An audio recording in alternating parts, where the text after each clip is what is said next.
Esselamu Aleyküm bizi izleyenler ve hürmetli hemkarlarım. Bugün size neon kondisionerinin istifade qaydasını göstərəcəyəm. Bu kondisionerin on-off düyməsidir. Bunun yardımıyla kondisioneri yandırıb söndürə bilirik. Kondisionerin rejimlərinin dəyişilməsi üçün mod düyməsindən istifadə edilir. Mod düyməsi ilə burada 5 rejim ayarlamaq mümkündür. Hal-hazırda kondisioner soyutma rejimindədir. Bundan sonra demək qurutma, fan rejimi, yəni sərinkeş rejimi, isitmə rejimi və deməli ki, avto rejim. Kondisionerin temperaturunu qaldırmaq üçün bu düymədən, aşağı salmaq üçün bu düymədən istifadə edilir. İnsanların böyük əksəriyyəti, yəni istifadəçilərin böyük əksəriyyəti kondisionerin soyutma rejimindən istifadə etdikləri üçün biz əvvəlcə soyutma rejimini sizə izah edəcəyik. Soyutma rejiminə girmək üçün mod düyməsini basırıq və burada bir qar dənəciyi işarəsi görünəndə kondisionerimiz soyutma rejiminə keçmiş olur və bu rejimdə biz temperaturu 22 ilə 24 arasında ayarlayırıq. Əgər kimsə elektrik enerjisinə bir qədər qənaət etmək istəyirsə, o zaman 24 dərəcə və yaxud ondan daha yüksək temperaturla ayarlanmağı məsləhət görülür. 22 dərəcədən aşağı temperaturla ümumiyyətlə məsləhət deyildir, çünki bu soyuq dəymə ilə nəticələnə bilər. Kondisionerin fanının sürətini, yəni ventilyatorun sürətini dəyişmək üçün speed düyməsindən istifadə olunur. Burada bir neçə sürət var. Demək, burada bir xətt olanda aşağı sürət, orta sürət, yuxarı sürət və avto sürət. Yataq otağında əgər fanın səsi sizi narahat edirsə, o zaman aşağı sürəti seçə bilərsiniz. Ümumiyyətlə isə bilmək lazımdır ki, sürət artdıqca kondisionerin verdiyi soyuğun demək, miqdarı da artır.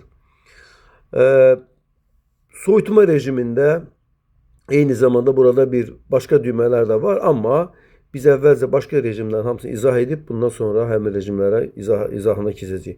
Mod düyməsini bir daha basdıqda burada bir su damlası işarəsi görkənir və bu su damlası qurutma rejiminin işarəsidir. Bu ən az istifadə olunan rejimlərdən biridir. Evdə olan nəmi azaltmaq üçün nəzərdə tutulmuşdur. Mod düyməsini bir daha basdırırıq və burada bir fan işarəsi gəlir. Fan işarəsi gəldikdə kondisioner adi bir fan kimi çalışır. Yəni nə soyutma işi, nə isitmə işi aparılır.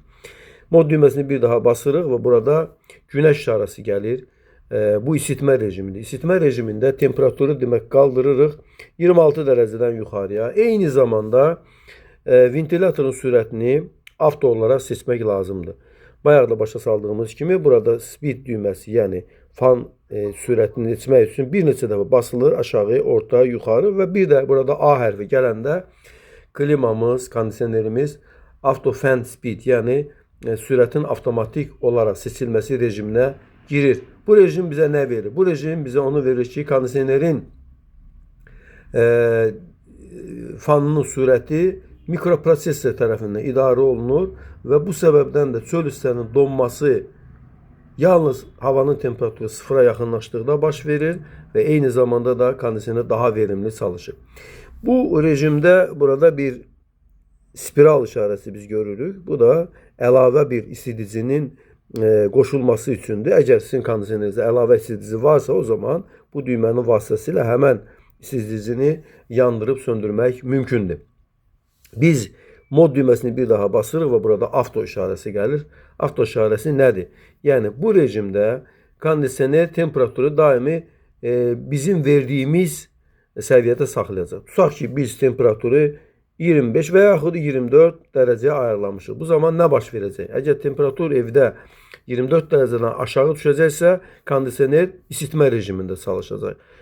24 dərəcədən yuxarı olduqda isə soyutma rejimində işləyəcəkdir. Bir daha mod düyməsini basaraq soyutma rejiminə qaydırıq və indi isə başqa düymələrin izahını verəcəyik. Burada yuxarıdan başlayırıq. Burada bir sleep, yəni yuxu rejimi var. Nədir bu sleep rejimi? Tutaq ki, temperaturu 22 dərəcəyə ayarlayıb yerimizə uzandıq. O zaman bizim sleep düyməsini basmağımız çox lazımdır. Niyə? Burada həmən deməli bir ay para və ulduz işarəsi gəlir və bu rejimdə kondisioner təxminən 2 saat keçdikdən sonra temperaturu 23 dərəcəyə qaldıracaq. Bir neçə saat keçdikdən sonra 24 dərəcəyə qaldıracaq və bununla da soyuq dəymə problemi ilə inşallah rastlaşmayacaq.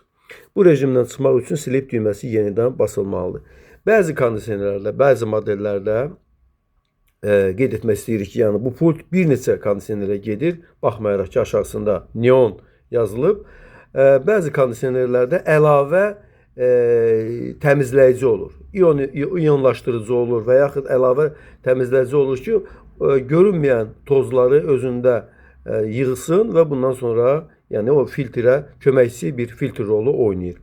Bunun aktiv edilməsi üçün eko düyməsi basılır və burada ekranda bir yarpaq işarəsi görünür. Bu rejimdən çıxmaq üçün yenidən eko düyməsini basmaq lazım gəlir. Kondisionerlərin hamısında mütləq surətdə jalüzlər olur və bu jalüzün hərəkətə gətirilməsi üçün bu düymə basılır və basıldıqda biz görürük ki, ekranda jalüzün hərəkətini görürük. Biz həmən jalüzü ya hərəkət elətdirə bilərik və yaxud istədiyimiz bir istiqamətdə dayandıra bilirik. Bu düymənin köməyi ilə. Yataq otağında əgər sizi aşağı sürət belə qane etmirsə, yəni sizi yenə də narahat edirsə, o zaman quiet düyməsi basılır və burada gördüyünüz kimi bir səs gücləndirici üzərində də bir xətt var. Bu deməkdir ki, kondisionerin səsi tamamilə minimuma endirilmişdir. Amma bu rejimdə kondisionerin uzun müddət işləməsi bir usta olaraq mən məsləhət görmürəm. Çünki bizim kondisionerlərin çox vaxtı çirkli olur və bu da kompresorun deməli ki, sınmasına hətta səbəb ola bilər. Ona görə kondisioneriniz təmizdirsə, bəli, bu rejimdən istifadə edə bilərsiniz. Burada daha hansı düymələr var? Display düyməsi var. Display düyməsini basdıqda, demək, kondisionerin üzərində display işığı olur. Bəzi adamlara o işıq mane olduğuna görə o işığı söndürmək istəyirlər və istehsalçı da burada bu display düyməsini qoyub ki, əgər o sizə narahat edirsə, o zaman bu düymənin vasitəsilə onu yandırıb söndürə bilirsiniz. Bu düyməni mən sizə izah etdim. Yəni bu əlavə isidicinin qoşulması içindir. İsitmə rejimində yalnız. Gördüyünüz kimi burada mən basıram, o gəlmir. O isitmə rejimində yalnız çalışır. Burada bir clean düyməsi var. Biz onu basdıqda ekranda K-lı, yəni clean düyməsi, yəni öz-özünü təmizləmə rejiminin işə düşdüyünü görkəzir. Bu kondisioner söndürüldükdən sonra deməli kondisionerin fanı bir qədər işləyir və buharlaşdırıcının üzərində yığılmış nəmi qurudur. Çünki buharlaşdırıcının üzərində nəm qaldıqda orada bakteriyalara və başqa mikroorqanizmlərə yer açır. Yəni orada olan şərait yaradılır. Və nəhayət, ən nəhayət timer rejimi. Bəli, timer rejimi ən az istifadə olunan rejimlərdir. Bu səbəbdən də biz videomuzun axırında bu rejimi izah edəcəyik. İndi gördüyünüz kimi kondisionerimiz sönülü vəziyyətdədir. Yəni biz bu düymə yandırırıq, söndürmüşük və işə gedirik. İstəyirik ki, kondisionerimiz deyək ki, axşam saat 9-da qayıdacaq. Bizə lazımdır ki, kondisionerimiz 8 tamamda işə düşsün. Əgər indi saat 8-dirsə, demək ki, kondisionerimiz 12 saatdan sonra yanmalıdır. O zaman timer düyməsini basırıq və burada 12 saatı ayarlayırıq və əlimizi bu düymədən çəkirik. Gördüyümüz kimi ekranda 12 saat 12 hours timer on yazılıdır. Yəni 12 saat timer on. Yəni 12 saatdan sonra timerimiz işə düşəcək. Bu rejimdən çıxmaq üçün sadəcə bu düyməni yandırıb söndürməyimiz kifayət edir. Və yaxud yerimizə uzanırıq. Kondisionerimizi 24 dərəcəyə soyutma rejiminə qoymuşuq.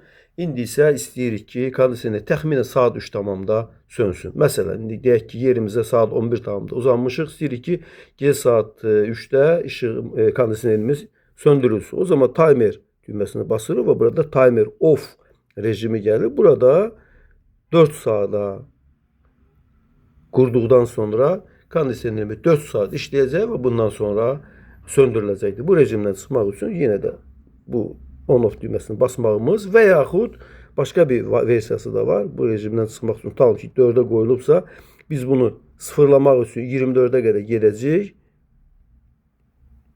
24-dən sonra demək ki, o görünməyəcək. Amma ən rahatı yandırıb söndürməkdir. Bizi axıra qədər izlədiyinizə görə biz sizə təşəkkürümüzü bildiririk. Əssəlamu aleykum.